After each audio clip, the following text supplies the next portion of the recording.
I was thinking about it last night at work. Bernie Sanders said Trump is a felon and we shouldn't have felons in the White House. Now, I feel a lot of different ways about that, and like nothing to do with Trump. Like, I don't believe Trump should be president for reasons totally unrelated to his felonies. His felonies are included, but it's not just that he's a felon, but that he's unapologetically a felon. Now, overall, I've got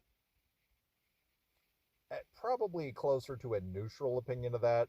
There's things, it could go either way. And I'd like to hear your opinion. Like, please comment. What do you like? Do you think that it should be restricted? But, like, if somebody is a felon, should that take them out of candidacy for not only presidency, but like other offices? There's plenty of arguments for or against. Now, it could be, in the case of felonies, there's plenty of non-violent felonies, but then there's also violent felonies. Some people might be like, well, is it a violent felony?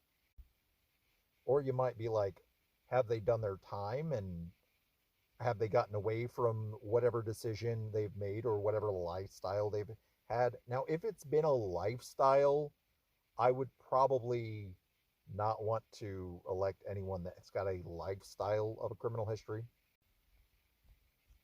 But there's plenty of things that I would consider pretty bad and I would say problematic, anyways. Um, like murder is pretty bad.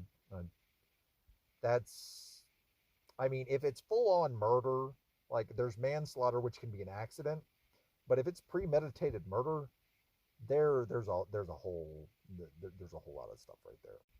But then the president is supposed to uphold the law, and would being a felon interfere with that? Would that be a problem? Conflict of interest. Then the president has federal pardon power. That might come into play in the conversation. I'm not saying there's a right or a wrong answer. I just want to hear people's opinions. And those are some of my thoughts on them, and I'm happy to share more of them. But I think this is a discussion we should have.